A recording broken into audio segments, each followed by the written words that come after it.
Great afternoon to all. We will bring our Education Economic Development Subcommittee to order. We do have a few of our members in another committee in rules right now, so they would join us as they get done. We will switch up the order a tad bit. We're going to start with the MHEC study financial assistance first, and we have our budget analyst to get us started. Good afternoon. I'm going to thank the chair and the citizens of the great state of Maryland for allowing me to speak before you today. My name is Micah Richards, and I will present the Maryland Higher Education Commission Student Financial Assistance Budget Analysis. Starting on page 1, the Office of Student Financial Assistance is responsible for the administration of state financial assistance programs. In the operating budget, the fiscal 25 allowance increases by $8.7 million, or 4.3% compared to the fiscal 24 working appropriation, to a total of $210.9 million. Page 2 will be discussed later in the presentation. On pages 3 to 7, Exhibit 1 shows current financial aid programs offered by the Office of Student Financial Assistance. On pages 8 to 9, I will refer to the free application for federal student aid as FAFSA in this presentation.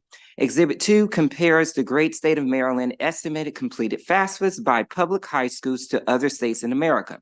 In the 23 to 24 award cycle, the great state of Maryland had a completion rate of 58%, which is a 4.7% increase from the 22 to 23 award cycle. The District of Columbia has the highest completion rate of 70%, and the state of California, with over 313,000 applications, has the highest number of completed applications. On page 10, Exhibit 3 compares the FAFSA completion rate of county public schools in the great state of Maryland for the 23 to 24 award cycle. The School for Education, Evolution, and Development, or referred to as the SEED School of Maryland in Baltimore, is a boarding school and has the highest number of students that have completed the FAFSA at 79%, and the Dorchester County Public Schools has the lowest number of FAFSAs completed at 44%. On page 11, Exhibit 4 shows the number of FAFSAs filed in the great state of Maryland for the 23 to 24 award cycle is over 211,000. The Office of Student Financial Assistance reports that this change is due to a change in the timing for FAFSA filings for individuals to be considered for certain awards, which has led to more FAFSA filings being captured in the 23 to 24 award cycle data. DLS requests for the Higher Education Commission to discuss this change in timing and how it is expected to impact consideration for state aid moving forward. On page 12 to 13 in Exhibit 5, the number of initial awards increased by 25.6%, and the number of renewals increased by 39.3% from fiscal 23 to 24. The combined total dollar amount of initial and renewal awards increased by 40% from fiscal 23 to 24. On page 14 in Exhibit 6 in fiscal 23, 86% of Guaranteed Access Grant awards distributed have a $0 expected family contribution. On page 15 in Exhibit 7, the Educational Assistance Grants appropriation remains the same at $46.1 million from fiscal 21 to 24. In fiscal 24 compared to fiscal 23, there is a 67% increase in one-time educational assistance applications, 158.2% increase in educational assistance initial applicants with $0 expected family contribution, 122.1% increase in educational assistance renewal applicants with $0 expected family contribution, 24.5% increase in expected family contribution cutoff, 60.8% increase in expected family contribution initial and renewal awarded, and a 1,662% increase in the wait list. DLS requests for the Higher Education Commission to discuss how it accommodated with the increase in awards within the same level of appropriation. On page 16 in Exhibit 8, 75% of education assistance awards has less than $3,850 in expected family contribution. DLS requests for the Higher Education Commission to discuss the impact of the U.S. Department of Education's reported delays in distribution of FAFSA data on the ability to make awards and its plan and timing for making awards given the delayed distribution of data. On page 17, the fiscal 25 allowance includes a proposed efficiency appropriation for fiscal 24 totaling $9.8 million to replace funds for legislative scholarships that were reverted in error to the general fund in the fiscal 23 closeout process. This is also referenced on page 2.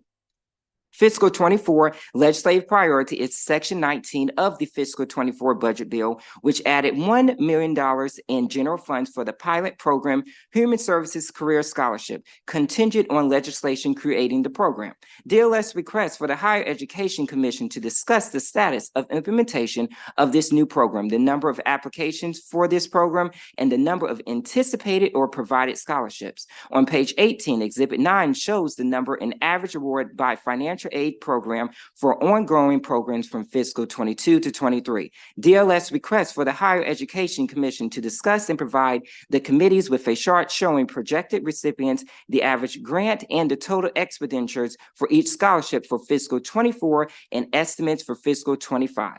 On page 19, Exhibit 10, the fiscal 25 allowance allocated 65% of funds for need-based grants. On page 20, in Exhibit 11, the largest increase in the fiscal 25 allowance is $10 million for the Teacher Development and Retention Program, reflecting the transfer of the program from the Maryland State Department of Education. The program terminates June 30th, 2029. This program is also referenced on page 2. The fiscal 25 allowance increases funding for the Teacher Fellows for Maryland Scholarship Program by $6 million. Chapter 36 of 2021 mandated appropriation increased amounts from $4 million in fiscal 22 to $12 million in fiscal 24 to $18 million in fiscal 25. Future year mandates remain at $18 million. This program is also referenced on page 2. On page 21 in Exhibit 12, shows the need-based student financial assistance fund in fiscal 23. Opening balance was over $13 million with an additional $29.9 million transferred in. $5.4 million was distributed out to grant programs. The end of fiscal 23 balance is $37.5 million that is carried over to fiscal 24. DLS requests for the Higher Education Commission to discuss the reason for the $29.9 million in unused appropriations available for fiscal 23, a level much higher than that of recent years, and plans to utilize the balance. On page 22 to 23, Exhibit 13, 41% of the 16,000 students reported in the 22 to 23 credit roster completed fewer than 24 credits and became ineligible for their Educational Excellence Award for the 23 to 24 award year. 26% completed at least 24 credits, but fewer than 30 credits and received a prorated award. And 34% completed at least 30 credits and received their full award eligibility. On page 24 in Exhibit 14 of the Educational Excellence Award credit completion for the 22 to 23 academic year, the total percentage of students who completed at least 30 credits increased by 7.1 percentage points compared to the previous year. Students with at least 24 credits but less than 30 increased by 1.2 percentage points when compared to the previous year. Students with less than 24 credits decreased by 8.2 percentage points. DLS requests for the Higher Education Commission to comment on the increasing number of students meeting the credit completion requirement. On page 25, Exhibit 15, in the 22 to 23 academic year, 36.6% of students at four-year public institutions have completed 30 or more credits, 35.9% completed fewer than 24 credits, and 27% completed between 24 to 29 credits. On page 26, Exhibit 16, 20% of students at independent institutions completed fewer than 24 credits and lost Educational Excellence Award eligibility based upon credit requirement guidelines. 52% completed 30 or more credits, and 28% completed between 24 and 29 credits at the end of the 22 to 23 academic year. On page 27, Exhibit 17, of the 2,418 community college students, 79% completed fewer than 24 credits and were not eligible for continued funding. 7% of students completed 30 or more credits and remained eligible, and the 14% of students completed 24 to 29 credits were eligible for prorated awards in the subsequent year. DLS requests for the Higher Education Commission to discuss efforts to make students aware of the credit requirements and how specifically it is working with the Maryland Association of Community Colleges to increase the share of recipients that complete enough credits to remain eligible. On page 28, Exhibit 18 shows details of Next Generation Scholars Grant awardees who are nonprofits in fiscal 23. Maryland Business Roundtable for Education received the largest award amount of $1.4 million. On page 29, Exhibit 19, data was not available for the Higher Achievement Nonprofit Organization. In fiscal 23, the Maryland Business Roundtable for Education had the highest number of graduates at 462, the most graduates who met guaranteed access grant requirements at 209, the most applicants for guaranteed access grants at 153, the highest number of guaranteed access grants awardees at 84, the most graduates accepted into college at 224, and the largest dollar amount of financial aid awarded to graduates at $3.8 million compared to the other nonprofit organizations. On page 30, Exhibit 20 of the 201 applicants awarded, 148 have been certified as eligible and attending for approximately $1.3 million, and 140 students have received funding for around $1.2 million. On page 31, DLS recommends for the Higher Education Commission to submit a report on post-secondary outcomes for Next Generation Scholars senior students by December 1st, 2024, and submit another report on the impact of credit completion requirement on financial aid awards by December 11th, 2024. On page 32, the 2023 Joint Chairman's Report required that the Higher Education Commission to submit a report on the cost to fully fund the guaranteed access and educational assistance grants separately, as well as eliminate the educational assistance waitlist.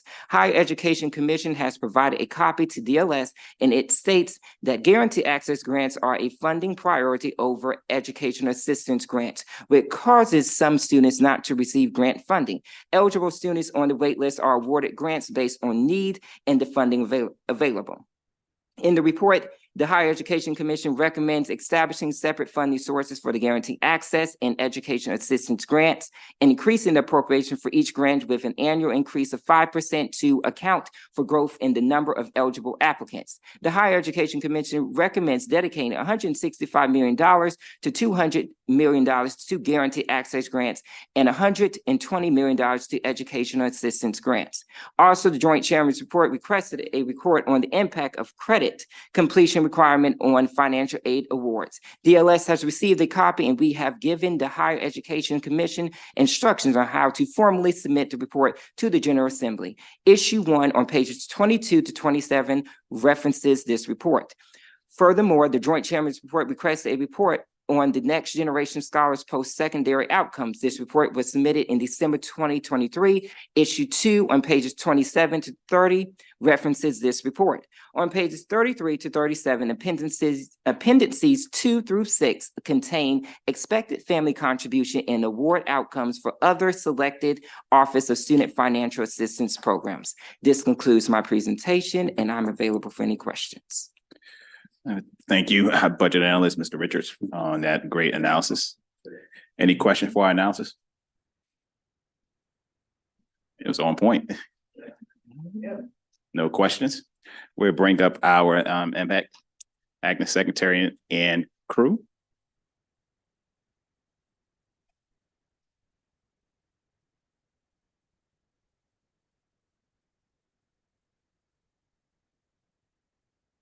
You could begin at any time, Mr. Secretary.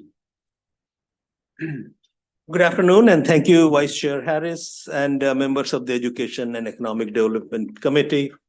I really want to thank you for the opportunity to provide some comments on FY 2022-2025 budget that provides continued funding for the arduous work ahead of the Maryland Higher Education Commission in assisting students in financial aid. I also want to thank our analyst Mr. Micah Richards, and his team for a thorough analysis. As our agency is committed to addressing the numerous problems that for too long have hampered student success centered around strategic and efficient delivery of student financial aid. There are solutions and best practices that can be implemented, and MHEC is working with deliberate speed. We recognize that impediments to financial aid delivery have two consequences. The first is families cannot financially plan what their obligations are to support a child in college, which leads to greater student debt through loans. And second, the missed opportunities to meet a student's expectations often deflate dreams and college access expectations. This cannot happen any longer. Our students deserve to reach the first ladder rung in life, climbing and not miss or grab a broken rung.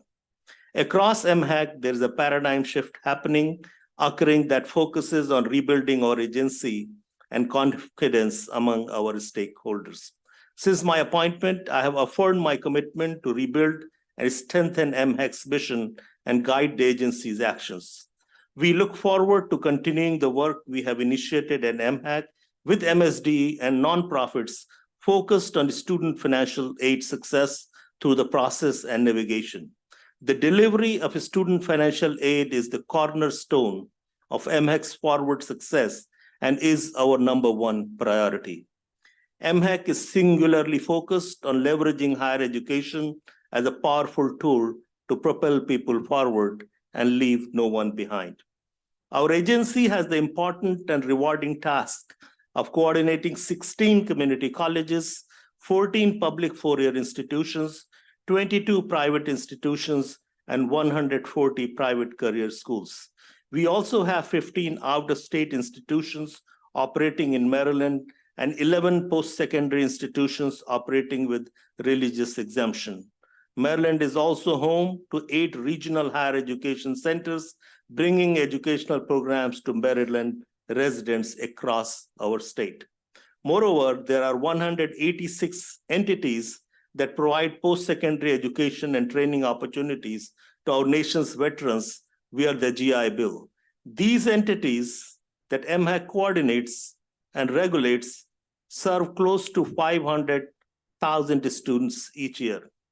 You have our written responses. However, I would like to speak directly to a few key points that were identified in our analysis and highlight some of our ongoing initiatives. We are grateful for the additional pins and resources that have been allocated to the MHEC budget. The investments made through MHEC's budget will translate into real workforce and economic growth for the state of Maryland as we seek to close the gaps that exist with respect to college access and financial aid delivery, which affect educational equity.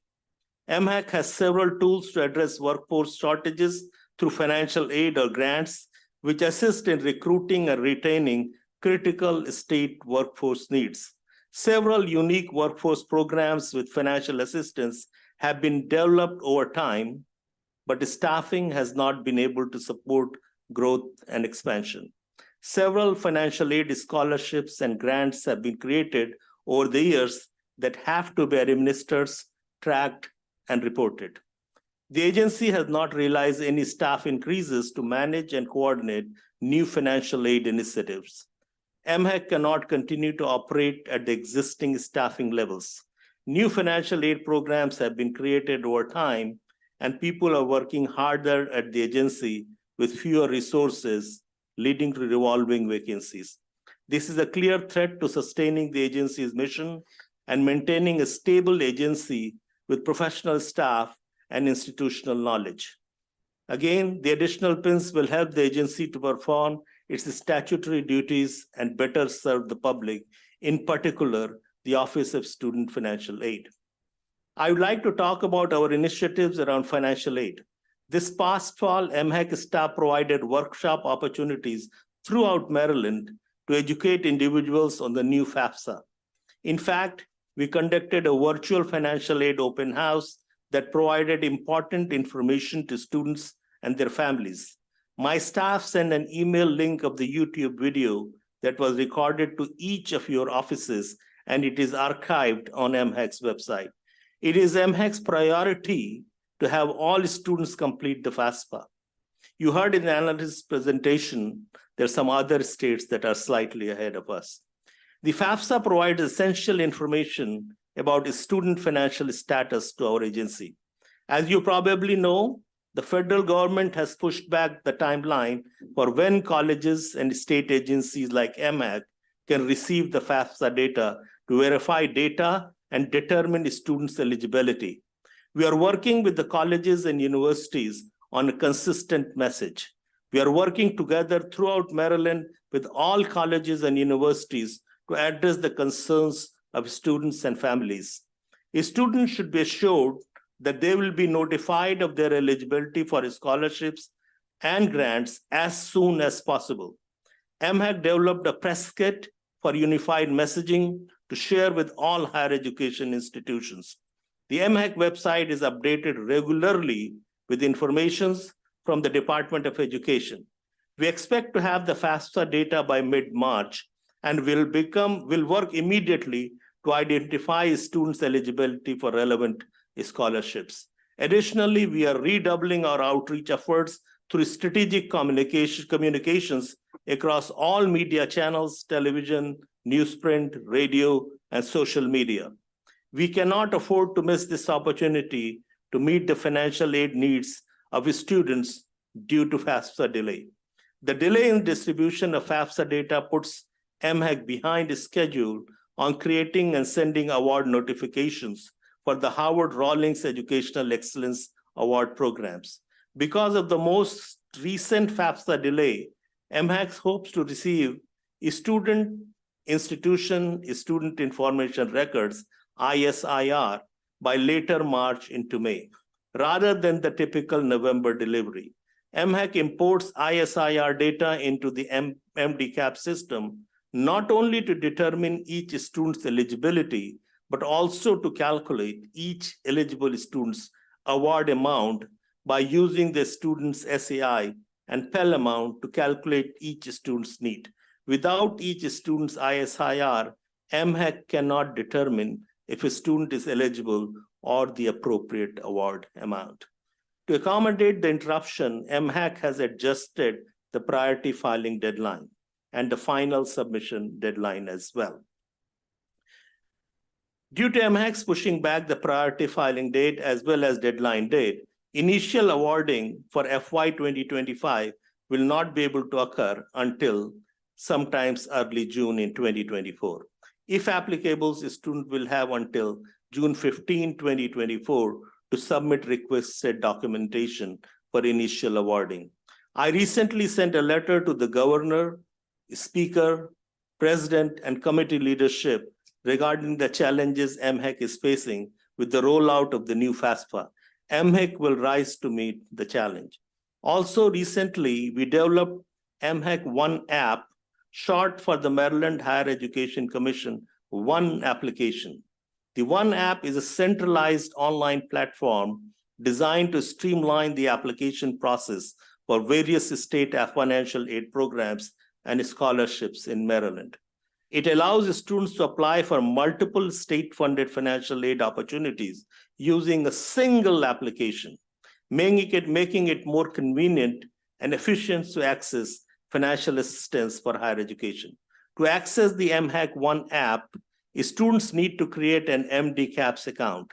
Once they sign up, the students can complete the One app to determine which scholarships for which the students might be eligible. The MHAC One app does not replace the FAFSA, but does centralize the application process for the many state scholarships that are available to our students. The MHAC One app is accessible to all students, including undocumented students. MHAC is singularly focused on leveraging higher education as a powerful tool to propel people forward and leave no one behind. As you know, financial aid is a gateway for many students to not only access post-secondary opportunities, but to make it to the successful completion. Approximately 80% of the high school graduate with financial aid in their first year of college return to the college for a second year. Around half of those with aid in their first year of college earn a college degree by the age of 25. While degree attainment varies by type of aid and can be as high as almost 60% for those with an Educational Excellence Award, degree attainment for students with only a Pell Grant is as low as 30%. The additional financial aid support from our state scholarship help students complete their academic program. MHEC is focused on expanding educational opportunities and improving financial aid delivery to students and families in need. I realize the critical nature of ensuring educational access to all students, in particular those who come from socioeconomically challenged backgrounds where college may seem unaffordable. I believe we will achieve these goals with demonstrable results to meet Maryland's post-secondary educational needs. It is crucial that the state support enables the students to start by not only reaching the first ladder rung in higher education, but also reach the last rung of their educational achievement. There is a paradigm shift happening at our agency. Thank you for your time and attention. Thank you, Mr. Secretary. Do anyone else on the panel has anything else to say? All righty. So we're going to touch on a couple of things. I have a few questions for you, Mr. Secretary. So the DLS analysis did not touch on the GA study work group, but I wanted to ask MHEC a few questions. First, for the Secretary, why was the work group created? House Bill 923 didn't require a work group, so I don't understand why there was a need for one. Additionally, did you communicate with the bill sponsor, which is the committee chair, about the existence of this work group? So this the work group was created I think during my first couple of weeks of arrival at MHEC. And the idea was to look at national best practices in terms of how financial aid delivery is done, and also how much financial aid is given to students. I'm going to ask Director of Office of Financial Aid to give further information on that. Yes, thank you, Secretary. Additionally, the commission asked for the work group to really review how to move forward with processing the changes with House Bill 923, including different entities from public 4 years, private community colleges coming through to really review the bill and look at how it would go into practical use and purpose of it. Okay. So we have real concerns that the recommendations from this work group different from the law, a law that was passed unanimously in both the House and the Senate. Specifically, the work group recommended to remove the provision of law or go back to the old process.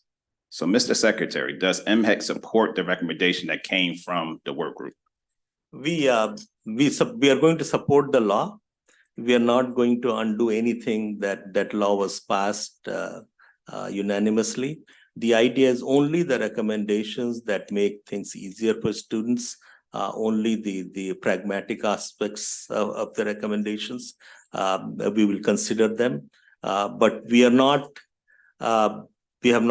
looked at each and every recommendation seriously. So this is just a very initial conversation at our agency. But let me again assure you, we are not going to run contrary to the law. Appreciate it. I will also say I can speak for our committee chair here that this committee has been very clear on the need to get the full guarantee access award to every student that qualifies. That's why we took the steps to make the GA easier, because these should not be burdens to the money students deserve. The Office of the Performance Audit said that the old process has failed students. But this committee has real concerns that there is some idea that we should create two separate GA and EA programs on a sliding scale, or that we should transition back to MHEC having control of the funds. And the chair's bill was supposed to be the end of those conversations. To be clear, this committee believes that GA is an entitlement first. EA will come second after the students who are entitled to the GA funds receive them. Therefore, this committee would not support splitting up the program into two separate pots of money. Students, when they apply to college and receive their financial aid award from each college, should receive from the institution the amount of the state funding available to a student through the Pete Rollins program, not after a back and forth with MHEC. And the reference to the verification in this provision of law are not about federal verification process, but about the state process for eligibility verification for a state program. I will highly suggest MHEC not move forward with any changes to these programs until discussing it with the bill sponsor. Absolutely. So thank you. Appreciate it. Any other questions from the committee? Appreciate it. That ends this.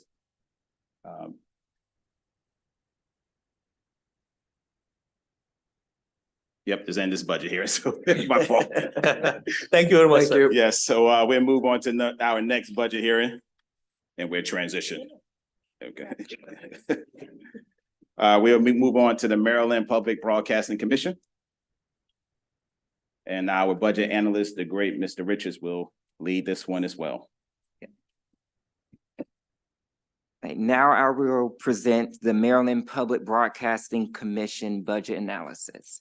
Starting on page 1, Public Broadcasting Commission oversees Maryland Public Television, which operates and maintains a statewide broadcasting network for educational and cultural television programming.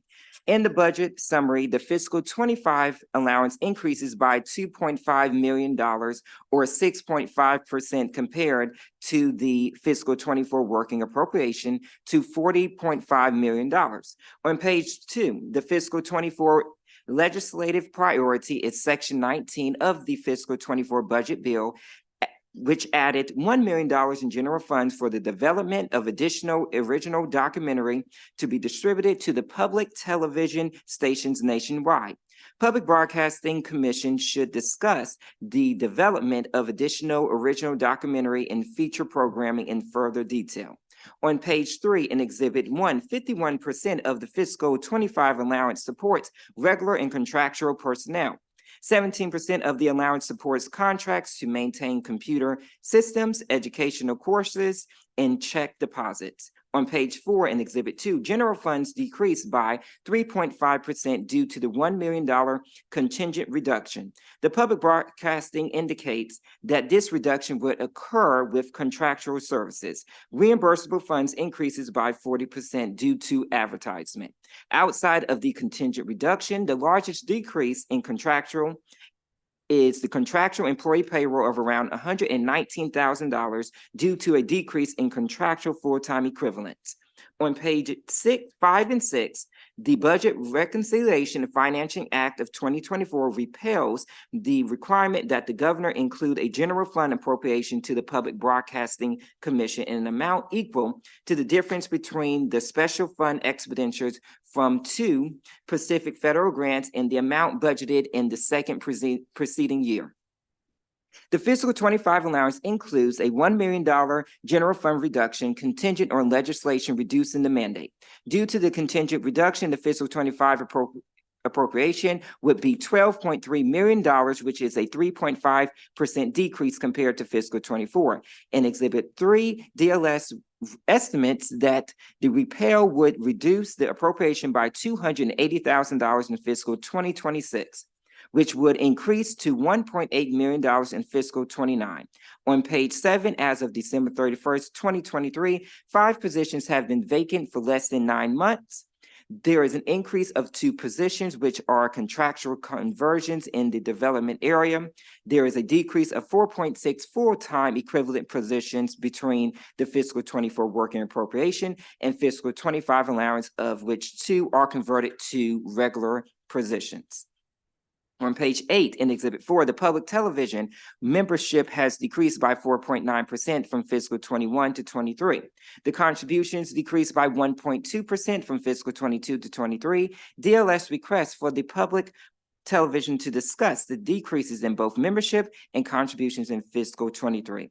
On page 9 in Exhibit 5, the total number of original programs produced remained at 225, meaning there was no change from fiscal 22 to 23. The number of original programs remained low levels prior to the pandemic.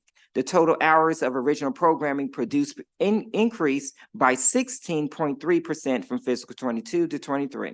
On page 10 in Exhibit 6, viewership increased by 1.8% from fiscal 22 to 23. DLS requests for the public television to discuss the increase in viewers from fiscal 22 to 23. On page 11, DLS requests for the Maryland Public Broadcasting Commission concurs with the governor's allowance with the note that the Budget Reconciliation and Financing Act of 2024 contingent reduction is separate from the governor's allowance. This concludes my presentation, and I'm available for any questions. Thank you, Mr. Richards. Any questions for our budget analyst? No question. We bring up our president of the Maryland Public Broadcasting Commission and your team. Great afternoon to you all. You get started as soon as you're ready.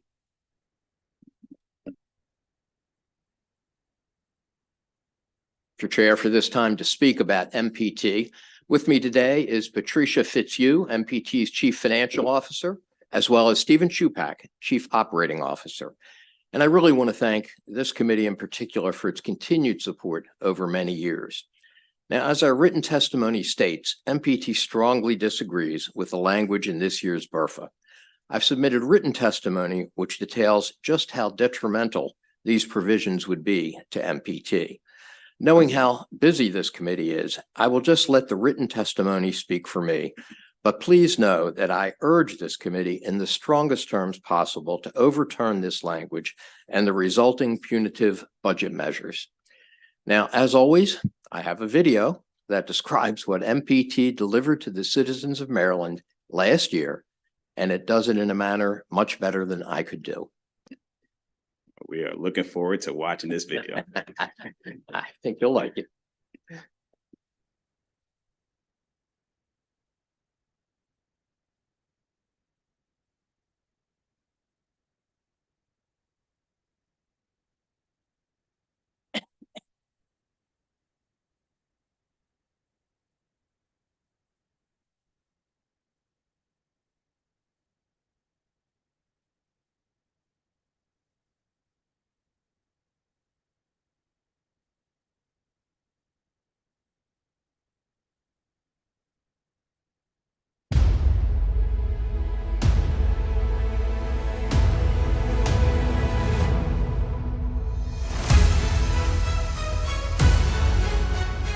MPT helps tell the stories of the community.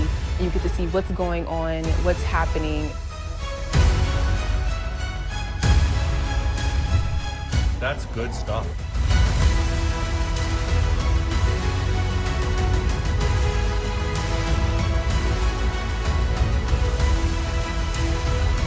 Maybe we're the next generation. Here we go.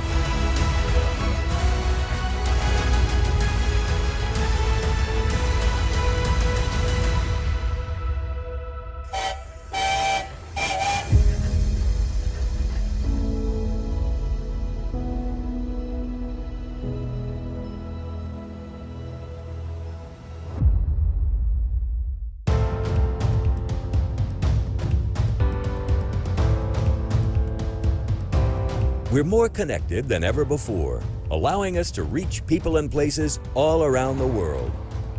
But what about the communities in your corner of the globe? Who's connecting you to the people and places where you live, work, and play? From world-class sporting events to award-winning programs and documentaries, MPT highlights Maryland's rich history, extraordinary residents, and captivating beauty. With groundbreaking initiatives such as the Center for Maryland History Films, bringing Maryland stories to the nation through eye-opening narratives, compelling interviews, and powerful imagery. This initiative highlights the people, places, and events that bring Marylanders together and help shape our country. Two of those stories, Becoming Frederick Douglass and Harriet Tubman, Visions of Freedom, explored the lives of prominent Maryland abolitionists who helped change the course of history. The films aired nationwide on PBS and enjoyed great success, attracting more than 10 million viewers. I have to say how indebted I am to the legislature and to the governor for providing the funding so that MPT could make two great Maryland stories.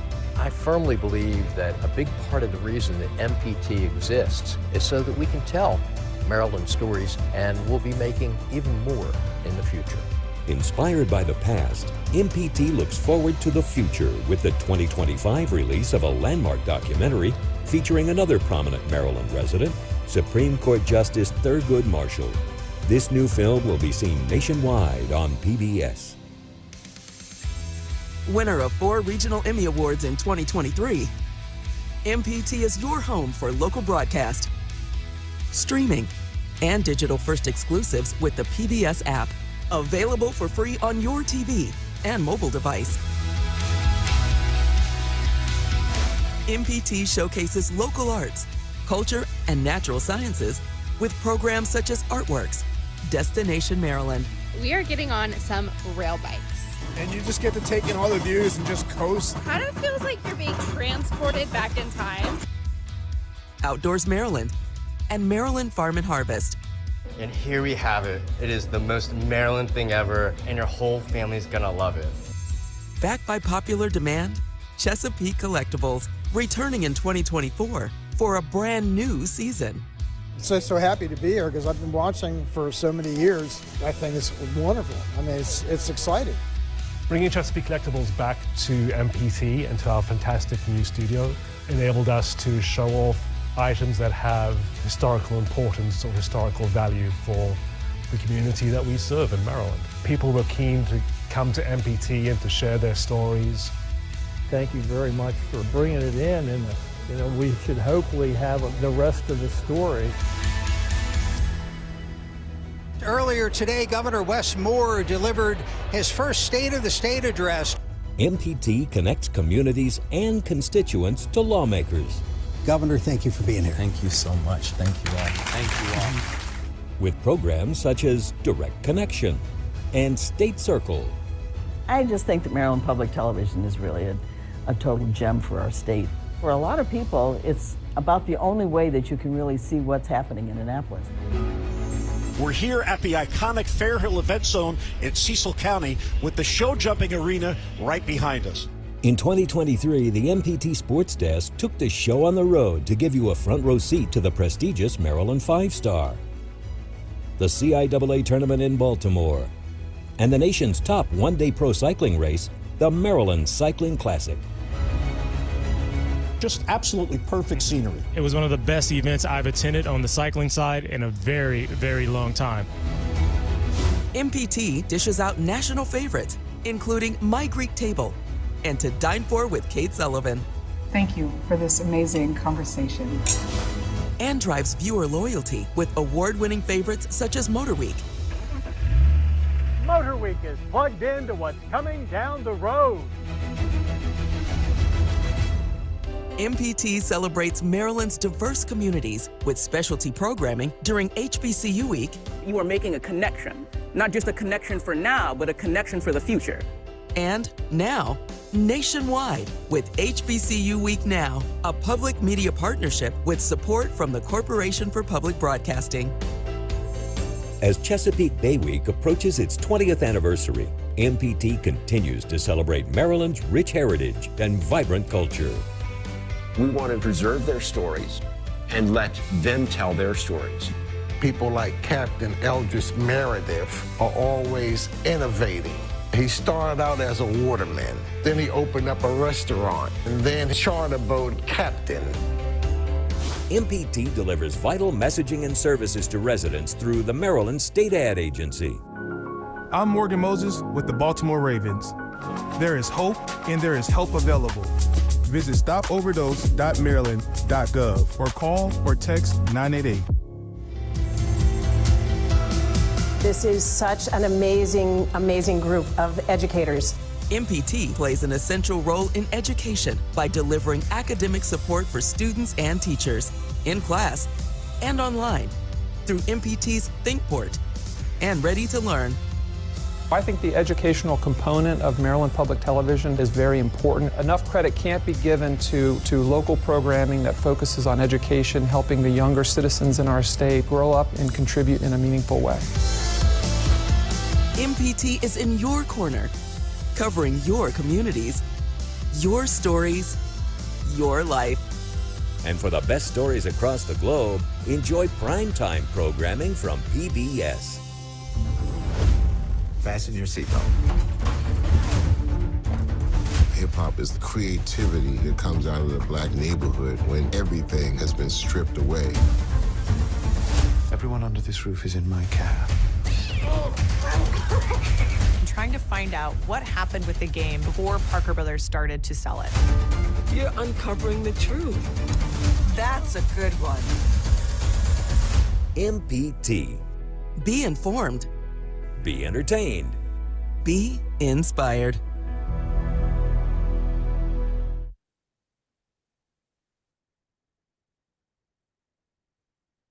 What a great video. I appreciate you bringing that every year. I remember my first year sitting over there watching the video last year. I was looking forward to the video this year. So greatly appreciate that. You can continue with your, is that it? There we go. Well, I just want to say every time I watch this video, it makes me feel proud of what MPT does and just a little bit exhausted seeing all the different things that we bring to our community. I really want to thank you all again for your support, and I'm happy to respond to any questions.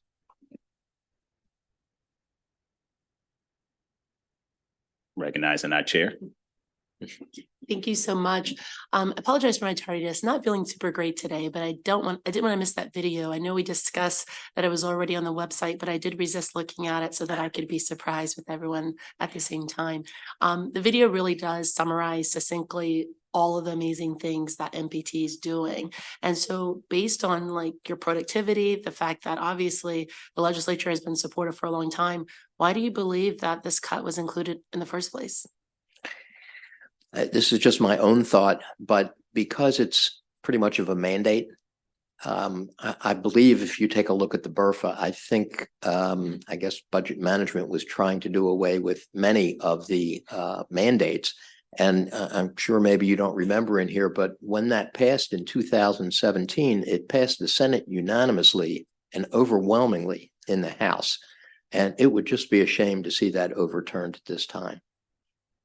Thank you so much for all that you do and continue to do. And I know in speaking with you about the Becoming Thurgood Marshall project, which is obviously really important, not just to Baltimore, but to the state and to the country, that this type of cut would probably adversely impact the ability to pull that off. Would you mind discussing that?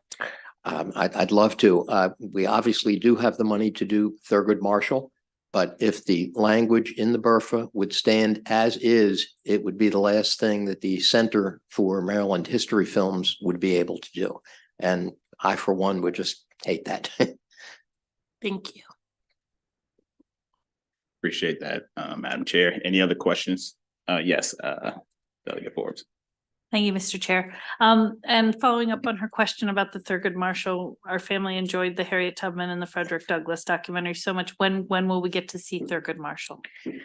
I believe that would be the fall of 25. These are not done very quickly. And also, I just have to mention that while we've been doing Chesapeake Collectibles for many years and will continue, the Antiques Roadshow is coming to Baltimore on June 18th.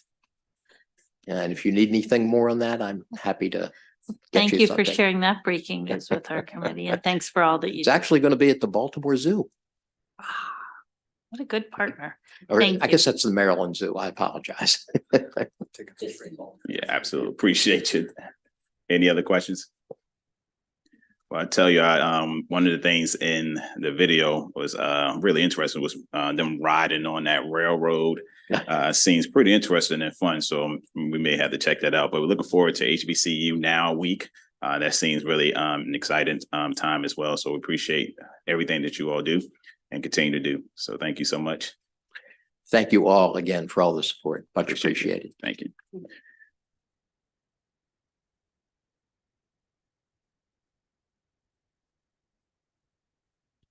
So that ends our budget hearing.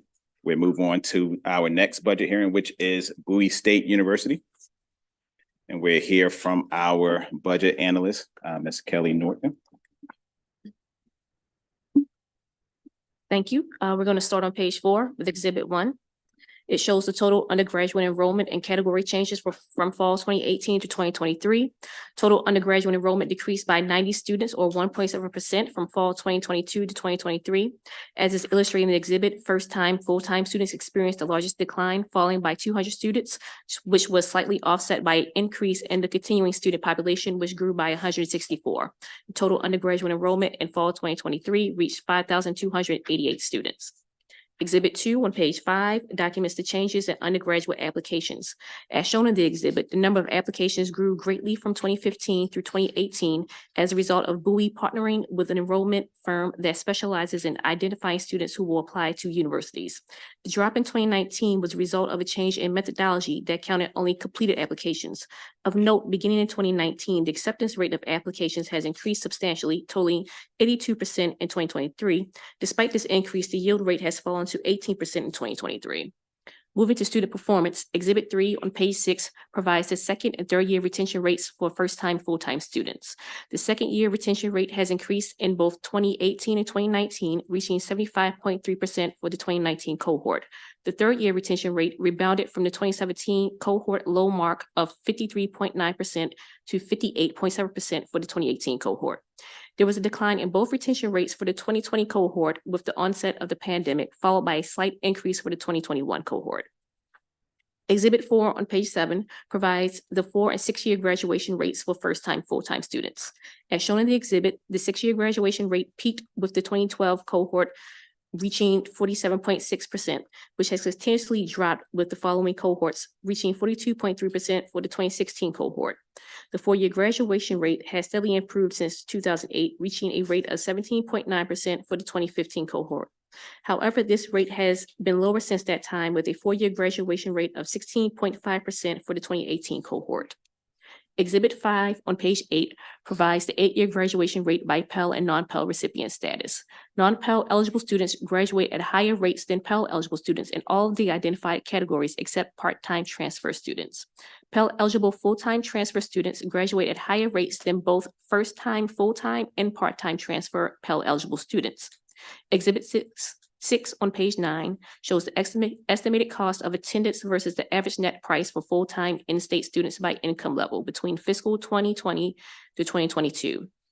This exhibit shows that the average cost of attendance over these years was $24,389. However, the actual net price for students when aid was awarded averaged $14,166. This exhibit also shows that the cost of attendance will vary depending on income level. For example, in fiscal 2022, it cost a student $9,673 with a family income of under $30,000, but $22,061 for a student with a family income of over $110,000. Exhibit 7 on page 10 shows the amount of institutional aid awarded and total dollar amount of awards provided by category. The amount of institutional aid awarded has increased from $6.3 million in fiscal 2017 to $7.6 million in fiscal 2022. Merit scholarships totaled $3.9 million in fiscal 2022, while need-based aid accounted for the most awards given. U.S. Department of Education reports the median debt and earnings for graduates by field of study. Exhibit 8 on page 11 illustrates that the median debt of students range from $20,500 for human development family studies majors to over $27,000 for computer and information science and support service majors. As is also shown in the exhibit, nursing majors attain the highest median earnings, totaling over $79,000. Moving to the budget, Exhibit 9 on page 13 provides the budget changes for unrestricted funds by program from fiscal 2023 to 2024. According to Bowie State, the fiscal 2024 working appropriation does not reflect final anticipated expenditures. The largest dollar change was in instruction, which increases by $9.5 million due to lower than anticipated fiscal 2023 spending, which is due to vacant positions. Institutional support decreases by $2.4 million or 9.4%, but Bowie anticipates institutional support to increase by $2 million to cover marketing efforts and infrastructure enhancements. The proposed fiscal 2025 budget found in Exhibit 10 on page 15 includes $4.2 million in salary enhancements, $17.5 million in HBCU settlement funds, and a general fund decrease of $2.6 million when excluding the salary enhancements. Bowie's total state fund allocation increases by $3.3 million or 4% relative to the adjusted fiscal 2024 working appropriation. Exhibit 11 on page 16 provides a breakdown of unrestricted revenues by source and total unrestricted funds. The ratios for these levels remain roughly stable from fiscal 2018 through 2020. The impact of the pandemic, however, can be seen in fiscal 2021, with auxiliary revenue representing only 14% of unrestricted revenues. The fiscal 2025 allowance anticipates tuition and fee revenue of $54 million and total unrestricted revenues to reach $171.8 million. The personnel data for the university is found on page 17, which identifies that as of December 31st, 2023, the university had over 128 positions vacant above the expected turnover amount in fiscal 2023. DLS asked the president to comment on the progress being made to fill the vacant positions. In fiscal 2025, the number of contractual full-time equivalent positions increases by 19.65. DLS asked the president to provide a reason for the increase in contractual FTEs for fiscal 2025 after the decrease in fiscal 2024. An update on the status of the nursing program can be found on pages 19 through 20. The DLS operating budget recommended action is found on page 18, and that is to see the University System of Maryland overview for system-wide recommendations. With that, I conclude my presentation. Thank you, Ms. Norton, for that. Any questions for our budget analyst? No question. We bring up Madam President and your team. Excited to see you on today. You get started when you're ready. Thank you very much. Good afternoon. It's very good to be here before you today. I'm Aminta Bro, very proud 10th president at Bowie State University, and it's an honor to give testimony today. Chair Smith, Vice Chair Harris, members of the subcommittee, we're especially pleased to be before you. And I want to begin by thanking our analysts, Ms. Norton, for your analysis, your thorough and complete analysis. I'm joined today by our Chief Academic Officer, Acting Vice President for Academic Affairs, and our Provost, Dr. Guy Alan Amusu, to my right. To my left is Mr. Michael Atkins, who is the Interim Vice President for Administration and Finance. And once again, we're pleased to be here today. I'm grateful for the support from each of you and your colleagues across the state and our elected officials, our governor, Wes Moore. All of you together have shown just great support for higher education and the University System of Maryland, of which Bowie State University is a very proud member institution. I do understand the difficult choices that must be made to balance the budget, particularly this year. And even with the proposed 2.2% decrease in the University System of Maryland budget for fiscal year 25, it is so reassuring to know that you continue to place a very high demand on ensuring access to higher education. Your support allows Bowie State University to fulfill our mission of providing an affordable, high-quality educational experience and minimizing increases in tuition. You have my written testimony today, and so I'm just going to share a few highlights and then address the two questions posed by the analysts. Again, I'd like to thank Ms. Norton for that analysis and for visiting our campus last fall. We really appreciate your time and effort that you've dedicated to this thorough analysis, so thank you so very much. I'm in my 7th year as president at Bowie State University, the oldest HBCU in Maryland, and I'm very happy to share that the demand for Bowie State University education continues to be very high. We receive on average 13,000 applications for 1,000 first-time full-time seats. We continue to exceed MHEC's projections for degree production, and our first-time full-time degree seeking student enrollment has increased by 20% since 2019. There's great excitement on the campus and in the community as we celebrate many points of pride. One that was just noted and featured in that film that you saw. We're just coming off of the CIAA basketball tournament in Baltimore City, a week-long experience where Bowie State University serves as the host university, the only member institution of the CIAA that is in the state of Maryland. And for those of you who may not be as familiar with the CIAA basketball tournament, last year it brought a $30 million economic benefit to the state of Maryland. So we're very proud and pleased to and honored to be able to serve as the host university. A few more points of pride. According to U.S. News and World Report, Bowie State University is ranked number 16 among the more than 100 HBCUs in the country. And we are number 8 among the approximately 50 public HBCUs in the nation.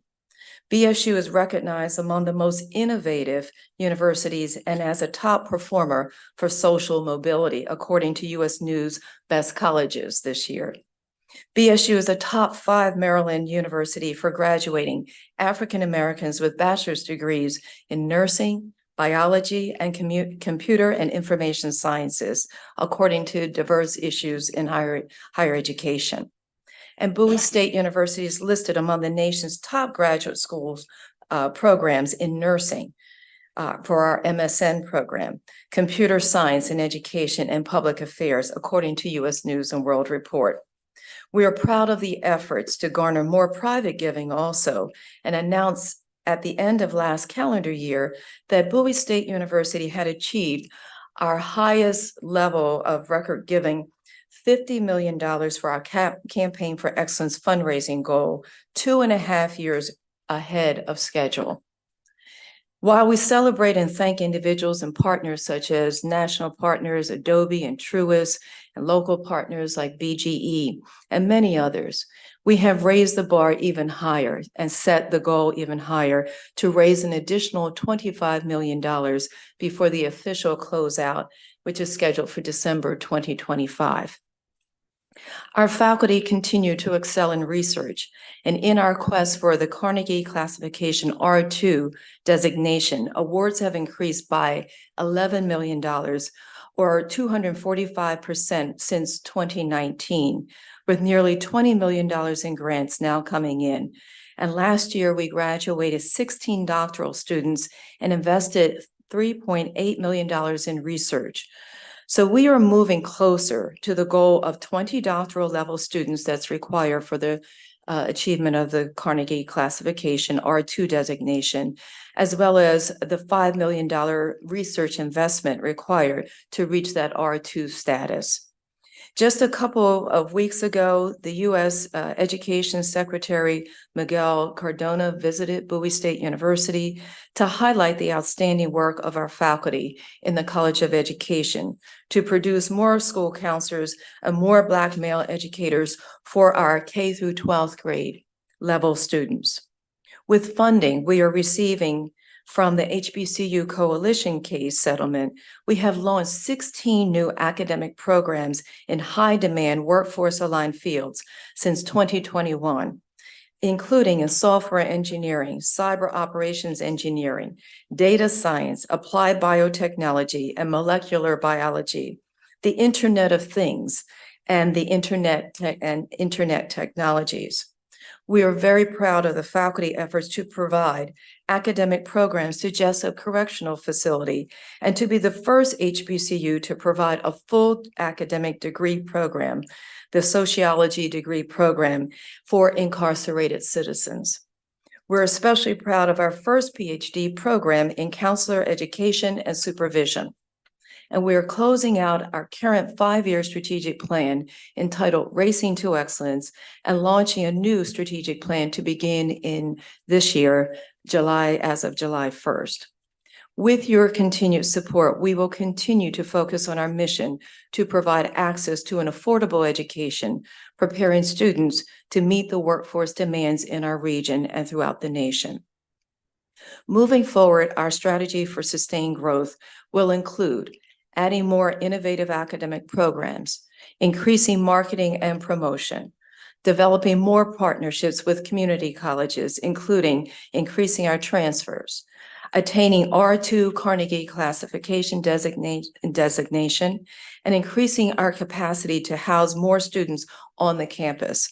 And I might mention that we will be breaking ground on a new public-private partnership residential facility that will add 600 more beds for more students to live on campus.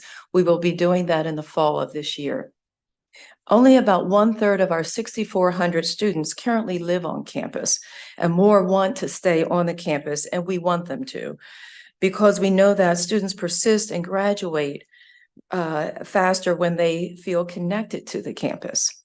And so I will say more as we go through our capital budget hearings, but I must point out that we are now facing a challenge for the lack of space. We're able to be very, we're very prideful of the demand that we have, but it has caused a crunch for us with space. So as you hear, we will be building new facilities.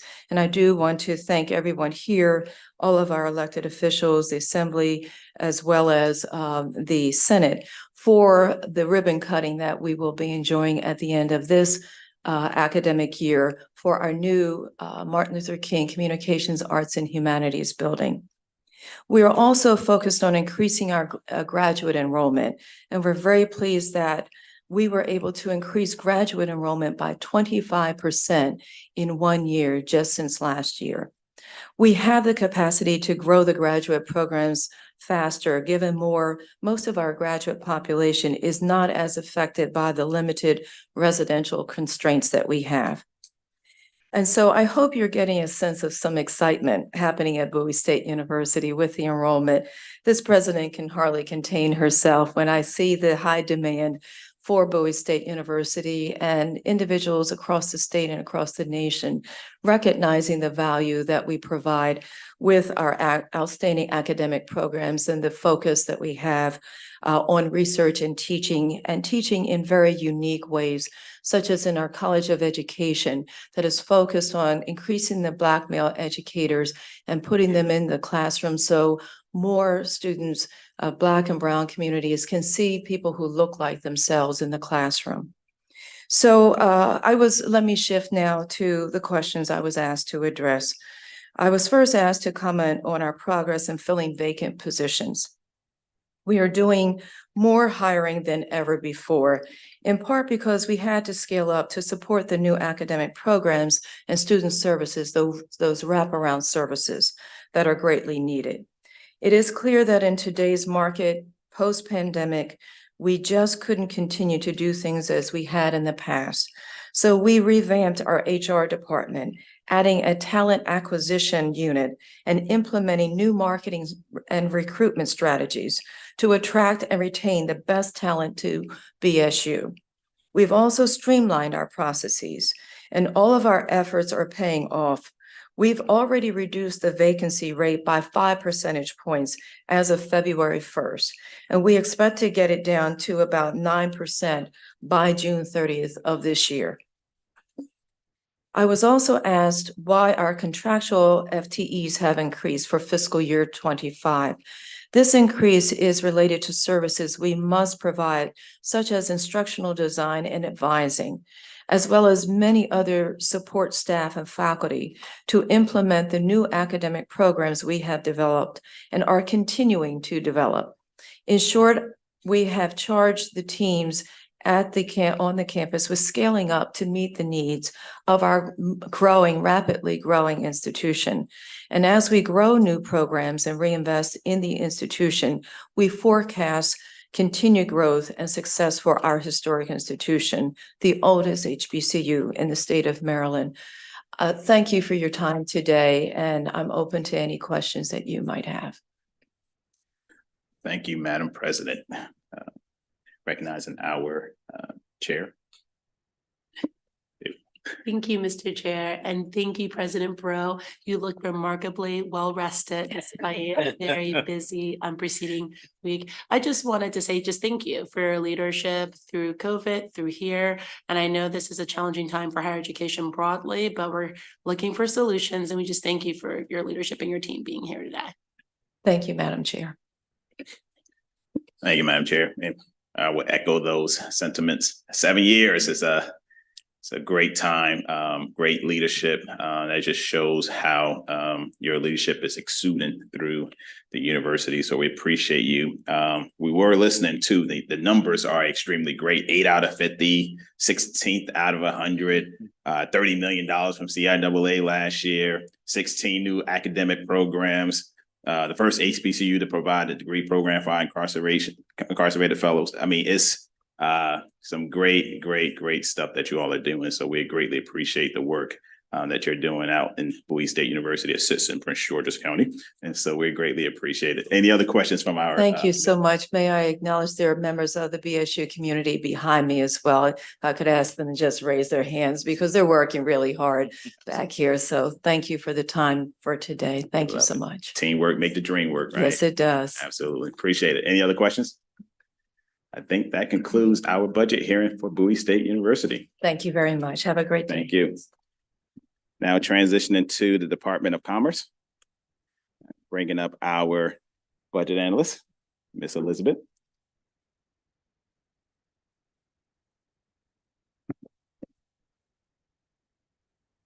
Thank you very much. My name is Elizabeth Weibel. I'll be presenting the budget analysis for the Department of Commerce. Starting on page 1 of the analysis, you'll see the fiscal 2025 allowance is $241.5 million. That's a decrease of $48.5 million or 16.7% from the prior year. Most of this decrease is due to one-time funding additions in fiscal 2024, including $40 million for the Cannabis Business Assistance Fund. Page 5 has an update on the Cannabis Business Assistance Fund. They did 3 rounds of funding in fiscal 2024, including one which is currently in progress. They've so far awarded more than $45 million and have about $34 million remaining. In addition to the funding provided in the budget bills, they will also receive a portion of cannabis sales tax revenues for fiscal 24 through 28. Page 7 has some information on a proposed deficiency appropriation of $4.5 million for fiscal 2024 for the Child Care Capital Support Revolving Loan Fund.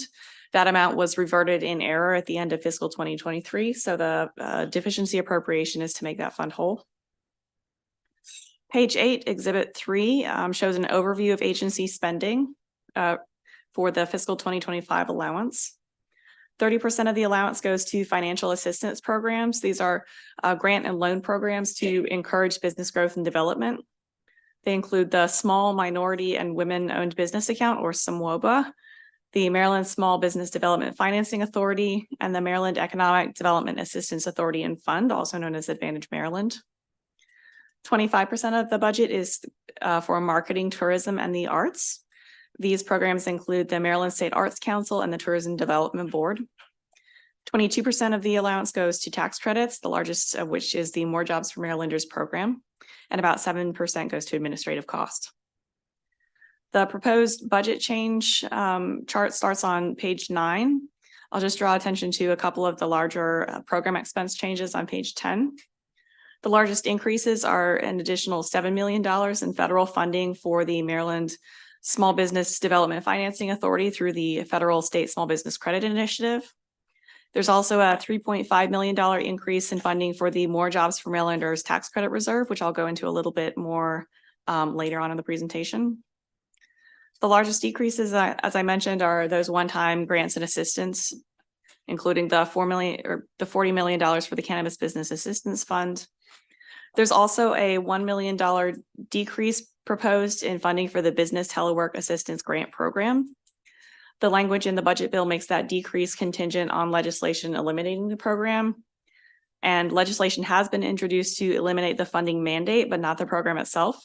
So DLS recommends modifying the budget bill language to make it consistent with the legislation as introduced. Moving on to the personnel data, starting on page 11. The fiscal 2025 allowance includes 208 regular positions and 26.4 contractual full-time equivalents, which is a net increase of 7 from fiscal 2024. The department has a 10% vacancy rate, which is up just slightly from last year. The allowance also includes a decrease in the budgeted turnover rate, and DLS recommends maintaining the fiscal 2024 turnover rate for existing positions, which would result in a reduction of approximately $130,000 in the fiscal 25 allowance. I'll move on to the issues section on page 13. This is an update on the More Jobs for Marylanders tax credit program. This is a state income tax credit for businesses that create new jobs, and the amount of credit that a business can claim is based on the wages of the new jobs they've created. The credit amount also varies depending on where in the state the business is located and when they enrolled in the program. and businesses can claim credits for either 5 or 10 years, depending on where they're located. The fiscal 2025 allowance includes a total of $37.5 million for the program, which is an increase of 10% over fiscal 2024. Just some background on how the program works. In order to receive a tax credit, businesses file for an initial certificate, which says how many qualifying jobs they anticipate creating in the next year, and the maximum value of tax credit that they may claim. And then at the end of the year, they file for a final certificate, which says how much tax credit they are actually eligible for. And then once the businesses claim that tax credit on their returns, Commerce reimburses the general fund from the More Jobs for Marylanders Tax Credit Reserve Fund. So Exhibit 5 with those blue bars shows the number of businesses that have reached various years of participation in the program. So as of fiscal 2023, in the program as a whole, 43 businesses have claimed at least one tax credit or final certificate for at least 1 year of benefits for a total of $36.2 million in credits. On the left, 24 businesses have claimed an initial certificate, but not a final certificate. And then on the far right, one business has filed for 5 full years of credits. Exhibit 6 shows the estimated growth of the program. You'll see in fiscal 2024, there's over $30 million estimated in tax credits for that year. And that's projected to increase to more than $80 million in fiscal 28 and 29. Businesses can enroll in the program through May of 2024, and some of them will be eligible for 10 years of credits. So the program expenditures are expected to continue into the mid-2030s. I should note that these are very rough estimates. These are estimates for initial certificates based on the businesses that are in the program already. So that's how much a company may claim, but not necessarily how much they will claim. And businesses can still enroll in the program, so there may be additions. Exhibit 7 has an overview of the More Jobs for Marylanders Tax Credit Reserve Fund. This is the fund that Commerce maintains so that it can reimburse the state general fund for tax credits that companies claim under the program. Commerce estimates encumbering about $32 million in fiscal 2024 based on the value of those initial certificates, and about $50.6 million in fiscal 2025. And the fund should have enough money to pay out any tax credits that are claimed in fiscal 2025, but additional funding will likely be needed in future years. Moving on to the second issue, the SMWOBA account. This fund provides loans to small, minority, and women-owned businesses with a focus on areas of the state that are around casinos. It's funded primarily by a portion of the proceeds from video lottery terminals, so this is sometimes called the VLT fund.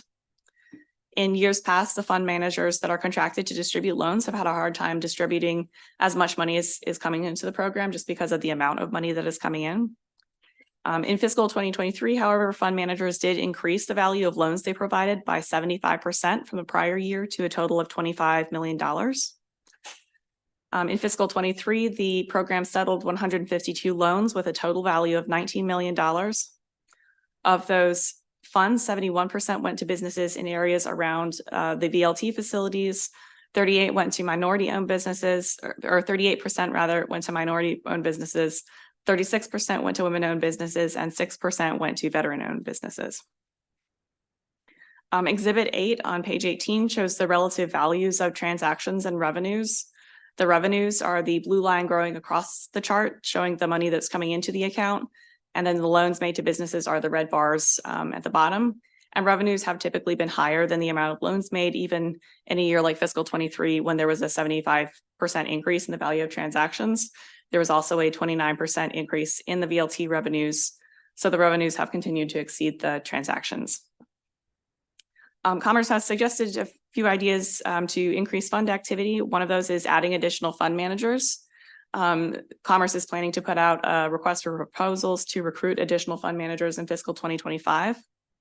And Commerce is also proactively tracking outreach to minority and women-owned businesses through managing for results metrics. A report found that the fund could potentially tolerate a higher level of risk in making loans. Since the program's inception, about 5% of transactions have been written off as unpaid, which Commerce reports is an excellent rate, particularly considering this is a program designed to serve smaller businesses that may be considered higher risk.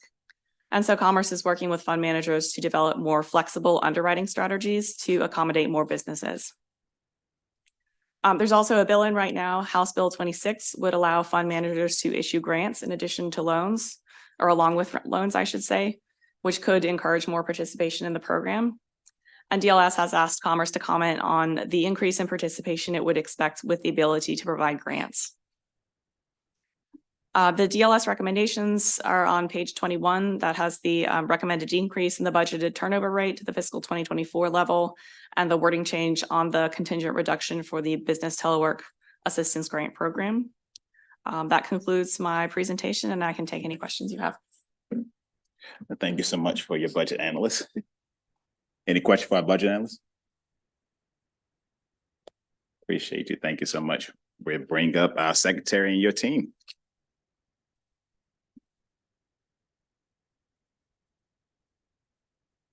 Good afternoon to you, Mr. Secretary. You get started as soon as you're ready. Yes. I think we're set. Good afternoon, Chair Smith, Vice Chair Harris, and subcommittee members. For the record, I'm Kevin Anderson, Secretary of the Maryland Department of Commerce, here to testify in support of the department's proposed fiscal 2025 operating budget. Before proceeding with my testimony, I want to thank Elizabeth Weibel and the staff of the Department of Legislative Services for their thorough and professional review of Commerce's operations and the fiscal year 2025 budget allowance. I'm also joined today by members of my Commerce team, Heather Graham, Assistant Secretary for Business and Industry Development, Liz Fitzsimmons, Managing Director of Tourism and Film, and Stephen Scarrett Davis, Executive Director of the Maryland State Arts Council. We've submitted written testimony that illustrates in great detail the return on investment Maryland sees from Commerce programs, so I will keep my comments today brief. But I will share this regarding Commerce's tax credit, grant, and loan programs. In fiscal year 2023, these programs combined leveraged more than $1 billion in private investment, assisted nearly 500 Maryland businesses, provided more than $18 million in capital to small and minority businesses, created or retained more than 10,000 jobs, and trained nearly 1,000 individuals. What we do has a tremendous impact and return on investment.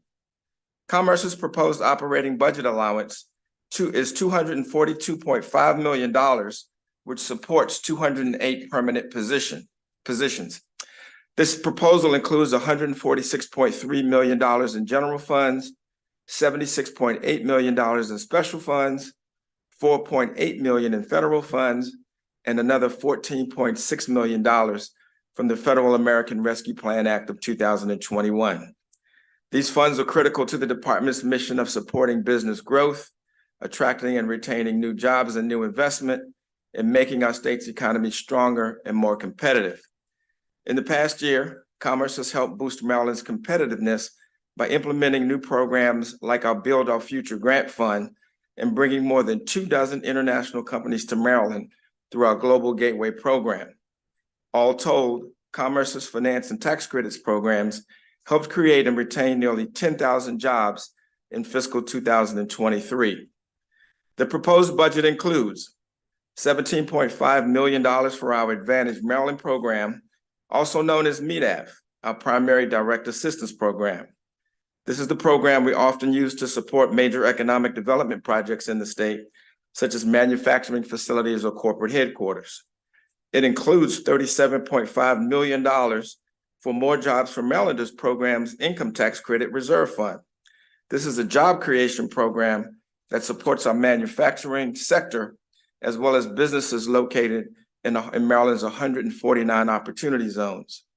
There's $12 million to support our high demand bio investment incentive tax credit we all call BITSI. There's also important funding for two of our programs that support small businesses. $19.3 million for the Maryland Small Business Development Financing Authority, which we affectionately call Ms. BIDFA, and over $20 million projected for our small, minority, and women-owned business account, which is funded by slots revenues.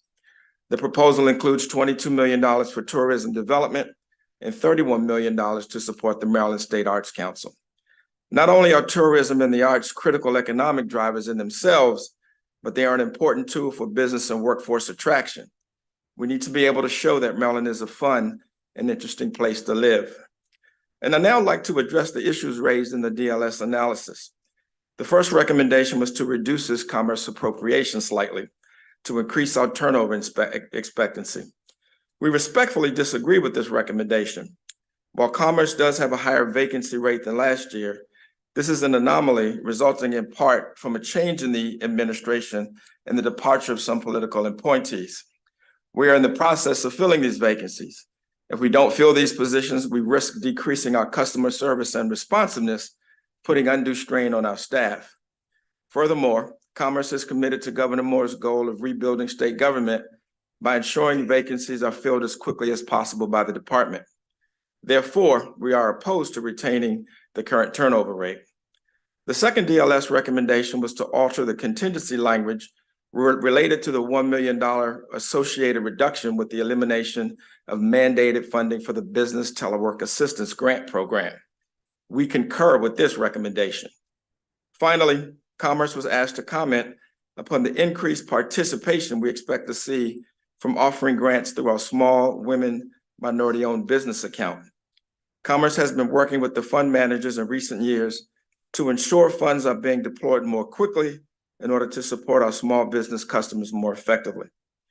Commerce often receives inquiries from businesses as well as legislators inquiring on behalf of our businesses in the district for their grant funding.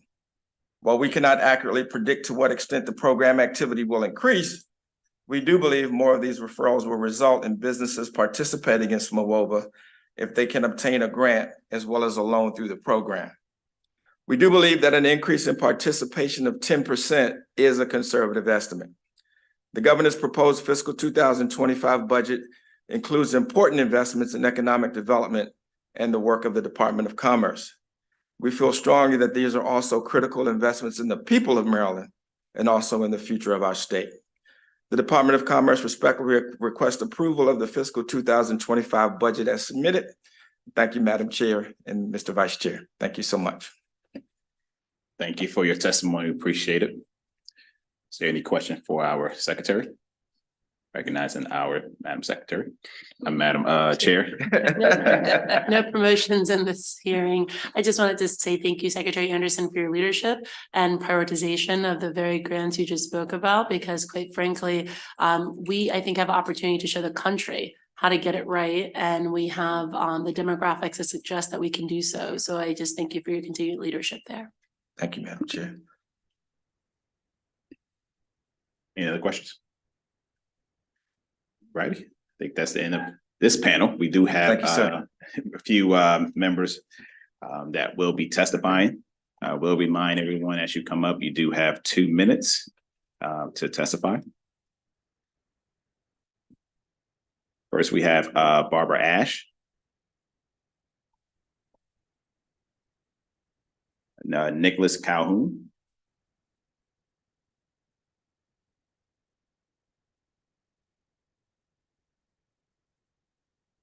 Isabel Aquilo, A-K-I-L-O. If I mispronounced your name, please, when you come up here, just let us know the right pronunciation.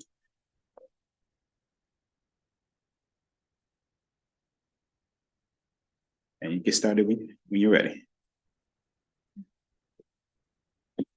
Well, thank you so much. I'm going to ask if Lori Sales, who's one of our graduates from the Veteran Institute for Procurement, is signed up to testify, and asked her to join us because we're sort of a joint testimony. Sound good? Sound good? Awesome.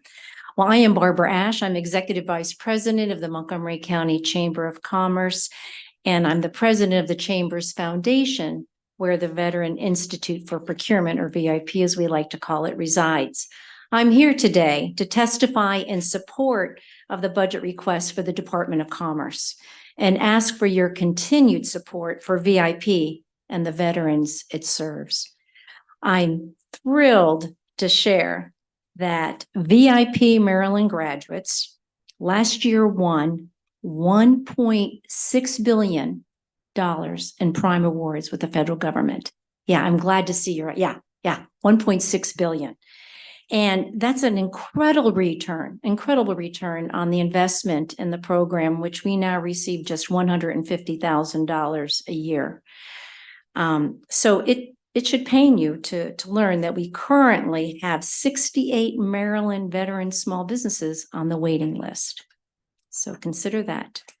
I am honored to be joined today with one of our Maryland VIP graduates, Ms. Lori Sales, who is President and CEO of Civility Management Solutions. And I would like to cede the remaining time to Lori, a veteran here in Maryland who owns a successful business.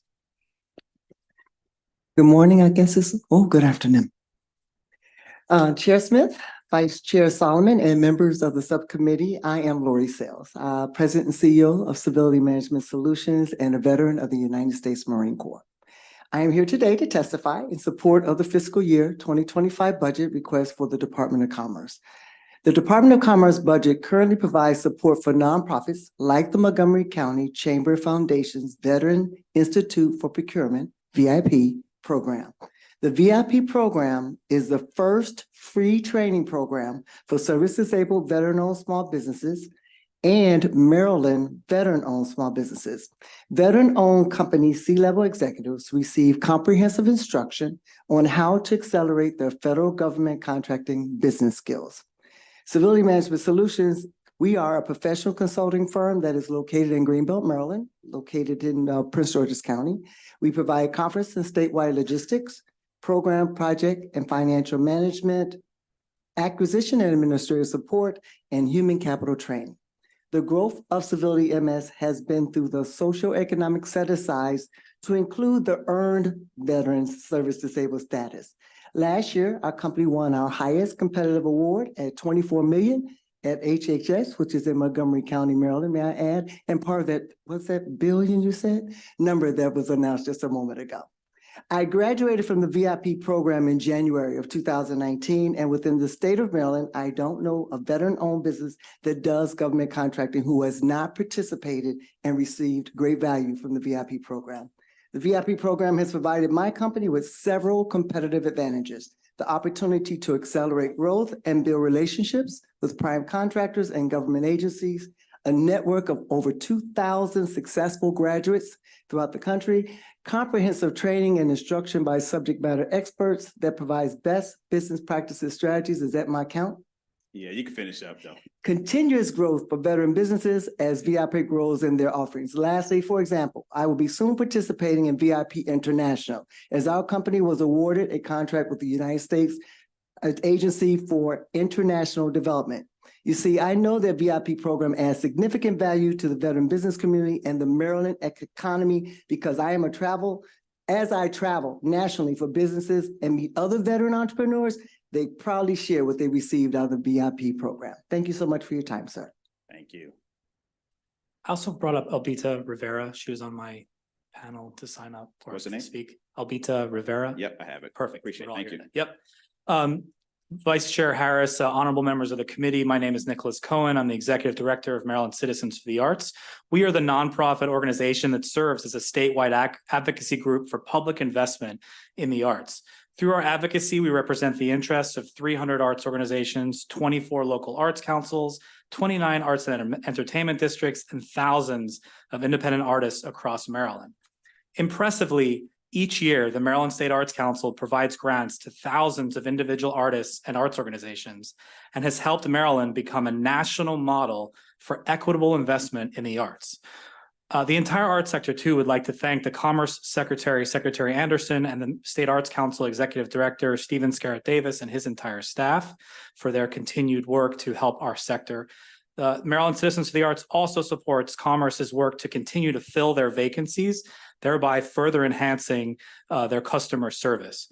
It is also an honor to work in a state that values and celebrates this arts sector's ability to attract and retain residents and businesses that can contribute so much to Marylanders' high quality of life. I'd like to thank the governor, his administration, and the Maryland General Assembly for their continued support and belief in the incredible importance of a vibrant arts sector here in our state. Today, I am here to provide a voice for our arts constituents and would like to ask that the committee continue the trend of strong state investment in the arts.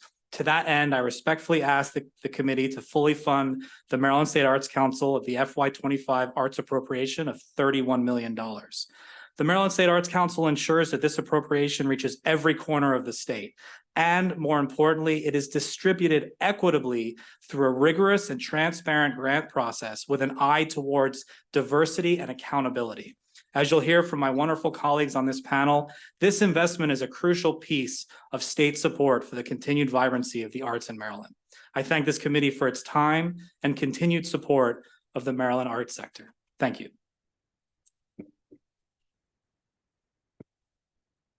Good afternoon. My name is Alvita Rivera and I am part of Cultura Plenera. We are a Maryland nonprofit dedicated to community building through Puerto Rican traditions, such as bomba and plena music. Additionally, I am honored to serve as the interim vice chair for the Maryland State Art Council. The Maryland State Art Council has been a valuable resource supporting Cultura Plenera and promoting cultural enrichment. Annual grants from the Maryland State Art Council are vital in showcasing Maryland's commitment to equitable investments in the arts. Living in a state that champions the arts is truly remarkable. The arts have the power to unite people and promote fairness, ensuring everyone feels seen and valued in our vibrant arts community. This commitment underscores the state dedication to nurturing a diverse and thriving cultural landscape that enriches all community members' lives. I stand before you as an advocate for our dynamic arts community, urging you to continue your steadfast commitment to robust state funding for the arts. Specifically, I urge you to fully support the Maryland State Art Council by ensuring that the fiscal year 25 arts allocation of 31 million is met. Thank you so much. Honorable members of the committee, my name is Isabella Aquilo, and I am a junior at Baltimore City College. I'm a musician and a member of the Baltimore Youth Arts Advocacy Council. We are a group of teenagers who work together to make arts accessible for Baltimore City youth. Today, I'm here to give my testimony to fund the Maryland State Arts Council. During my elementary to middle school years, arts education offerings were limited, lacking diversity and options. My interest in instrumental music went unfulfilled until high school, when I discovered my passion for the guitar. Reflecting on those early years, I wonder about the possibilities had I started learning an instrument sooner. I recognize the impact that learning to play the guitar has had on my life, but I know that very few, less than 15% of students in Baltimore City have the opportunity to learn an instrument. It is hard for me to imagine life without the arts. The arts play a vital role in the daily lives of individuals, especially students. I believe that students in Baltimore City schools should have broader and earlier access to arts education and cultural experiences. Additionally, the arts are a vital part of our state economy with a total economic impact of $837 million. Every year, the Maryland State Arts Council sets a national example of what an equitable investment in the arts could look like. Funding for artists and the nonprofit organizations that support us is a necessity. That is why I am asking you to do what is in your power to fully fund the Maryland State Arts Council. I would like to end my testimony by sharing a line from a poem that I've been working on. Imagine the web of life, bleak and plain, without the vibrant touch of the artist's domain. Thank you for listening. Appreciate that. Thank you for that small line in your poem. We look forward to hearing the rest of it when you're done with it. Any questions for this panel here? No questions. But thank you, Ms. Sales, for your service to this country as well. Appreciate you. And we'll bring up the last few of witnesses. We have Stanley Tucker, Matt Liber, and Chris Riel.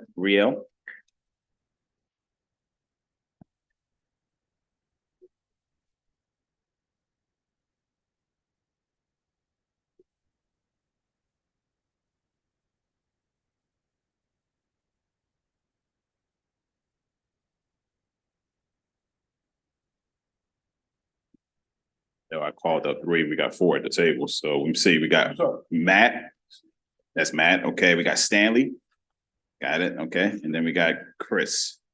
I'm Stanley Tucker's partner, Tim Smoot. I'm Stanley Tucker's partner, Tim Smoot. If you don't mind, we were doing sharing the presentation. Is that okay? Yes, Vice Chair? Yes, 2 minutes for Absolutely. For Stan. We'll work it out. Appreciate it. We'll get started. You can start, Mr. Stanley Tucker. Thank you very much. My name is Stanley Tucker. I'm president of Meridian Management Group. My partner, Tim Smoot, is here. We were formed in 1995 to provide financing for small minority and women-owned businesses here in the state of Maryland. We've been very successful. We are considered a national model. We manage the Maryland Small Business Development Financing Authority for Department of Commerce, and we support the Commerce's budget. We also manage the COVID-19 Emergency Fund, as well as the Invest Maryland Venture Capital component, and we also manage the Maryland Casino Business Investment Fund, which funds coming from Video Lottery Terminal, which is the only state in the nation that has that strategy. The Maryland Small Business Development Finance Authority was created in 1978, primarily to provide financing for small minority and women-owned businesses. We have been very successful. We are considered a national model. The agency has 4 components where we provide long-term loans, lines of credit, loan guarantees, letters of credit, contract financing, subordinated debt, and equity financing. The maximum amount of financing can be provided in any of these loan or investments in any one deal is about $2 million. The surety bonding component, which is also very key, and where we provide bid, payment, and performance bonds for small contracts. We are very unique in that particular component. And our experience here, capitalism without adequate capital does not work. And we have numerous studies to support that. And we continue to grow this economy with financing small, minority, and women-owned businesses. Yeah, Mr. Chair, committee members, just wanted to share just a little bit of data with you so you can get some feel for what exactly we're doing and what impact we have. Last fiscal year 2023, we financed $8.3 million in transactions. 62% of those went to minority businesses, 38% went to women-owned businesses. The average size transaction that year, which is a little higher than we were normally accustomed to, was almost $600,000. And those loans range from $60,000 to $2 million. During that fiscal year, we helped create 137 jobs and retain 315 jobs. A little broader perspective, over the last 5 years, through 177 transactions, we financed $38 million in loans and investments. 70% went to minority businesses, 40% went to women-owned businesses, and the average size was $265,000. And over that period, we helped create 576 jobs and retain another 2,100 jobs. And I might add, with a loan loss rate of about 5.4%, which is pretty good for an organization that really does more of the riskier transactions in the marketplace. We typically help companies that can't get bank financing, so they have lower credit scores, less collateral, and things of that nature. So we actually are a stopgap measure for companies that can't qualify for the bank financing. And finally, last year or year before last weekend, we engaged Dr. Arani from Towson University to do an economic impact analysis of our work. We provide him with 20 years worth of data. At the end of the day, the data showed that for every dollar we received from the state received $9.30 back in payroll, income, and property taxes. We thank you very much for the opportunity to share this information with you. Mr. Chair, Mr. Vice Chair, can I make just one quick note, 30 seconds? The Secretary talked about supporting their operating budget. Please, please, please do that. We need their infrastructure. We're also one of the VLT fund managers. We need their infrastructure to help us process loans and equity investments. So our getting capital out into the marketplace to these businesses is critical for what we do. Appreciate that. Thank you.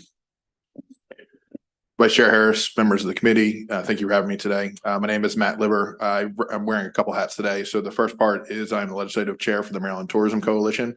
We represent all the tourism business in the state of Maryland. We're here to support the Commerce Department's budget, especially the tourism spending. Tourist visitors to Maryland spent $19.4 billion in Maryland. That saves Maryland taxpayers about $1,000 a year.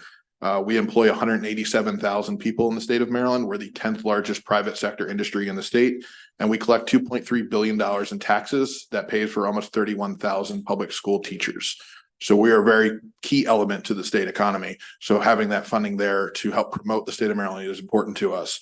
For every dollar that we spend in tourism marketing, we bring back 31 to the state of Maryland. So we are not an expense line, we are an investment line. If you guys could find some extra money in the couch cushions, that'd be great as well, because we are being outspent by all of our neighboring states.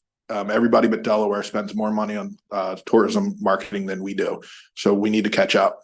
Putting on my other hat, I am the executive director of the Maryland Soccerplex in Montgomery County. We're one of the largest sports facilities in the state. We bring in 1.1 million visitors a year.